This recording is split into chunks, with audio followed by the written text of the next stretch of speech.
Hello, আসসালামু আলাইকুম। আমি আব্দুর রাজ্জাক খোকা।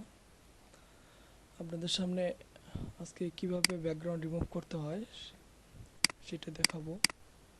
আমরা একটি প্রোডাক্ট দেখতে পাচ্ছি। এটা হচ্ছে ব্যাকগ্রাউন্ড রিমুভ করা প্রোডাক্ট এবং এটা হচ্ছে ব্যাকগ্রাউন্ড সহ প্রোডাক্ট। কিভাবে আমরা এই ব্যাকগ্রাউন্ডটি রিমুভ করব সেই ভিডিওটি আমরা এখন দেখব। প্রথমত আমরা প্রোডাক্টের ব্যাকগ্রাউন্ড রিমুভ করার জন্য যে জিনিসটা করে থাকি, প্রথমে আমরা একটা লেয়ার সিলেক্ট করে নেব। তার আগে আমরা এই মেইন যে প্রোডাক্টটি আছে, মেইন যে পিকচারটি আছে সেটি আমরা কপি করে কন্ট্রোল জে দিয়ে কপি করে নিলাম, নতুন একটি লেয়ার নিলাম এবং দুইটার মাঝখানে একটি নতুন আরেকটি লেয়ার নিয়ে ব্যাকগ্রাউন্ড সিলেক্ট করলাম। ব্যাকগ্রাউন্ডের কালারটি হোয়াইট করে দিলাম। তারপর আমরা যে কাজটি করব, ব্যাকগ্রাউন্ড রিমুভ করব আমরা পেন টুলের মাধ্যমে। পেন টুল সিলেক্ট করলাম।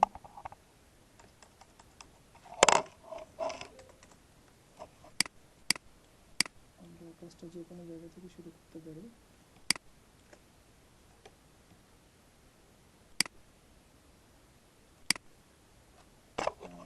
এই যে প্রোডাক্টের এই কর্নারটা দেখা যাচ্ছে, এই কর্নারটা আমরা বেসিক্যালি কিভাবে করব, এটা এখানে কি কর্নারটা কি হার্ড হবে না সফট হবে সেই ব্যাপারে আমরা খেয়াল করব।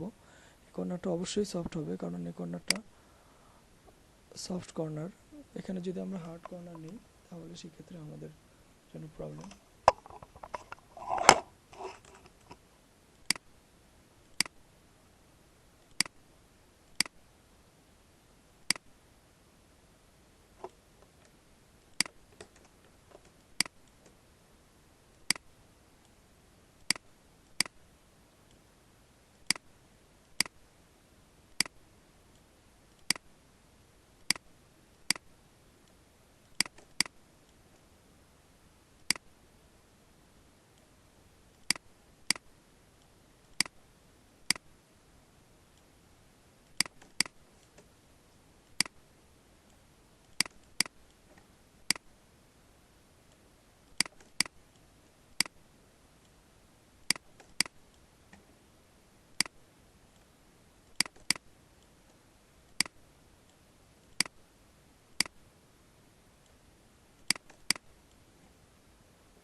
এখানে একটা জিনিস, এইখানে প্রোডাক্টটা আমরা যেটা দেখতে পাচ্ছি সেটা হচ্ছে যে এখানে একটি ছোট্ট একটি বিট আছে। আমাদের খেয়াল রাখতে হবে যে আমরা এই বিটটা যেন লেবেল না হয়। এখানে প্রোডাক্টের যে যতটুকু জায়গা যেভাবে যেখানে আছে সেটাই আমাদের খেয়াল রাখতে হবে।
আমাদের সম্পূর্ণ প্রোডাক্টটি পাত করা হয়ে গেছে। এখন আমরা কন্ট্রোল ধরে এন্টার দিব, তাহলে প্রোডাক্টটি সিলেক্ট হয়ে গেল। তারপর কন্ট্রোল শিফট আই দিলে বাইরের ব্যাকগ্রাউন্ডটি সিলেক্ট হয়ে যাবে। তারপর আমরা ডিলিট দিব, অটোমেটিক্যালি ব্যাকগ্রাউন্ডটি রিমুভ হয়ে গেছে। তাহলে আমরা জানতে পারলাম কীভাবে একটি ব্যাকগ্রাউন্ড প্রপার ওয়েতে রিমুভ করা যায়।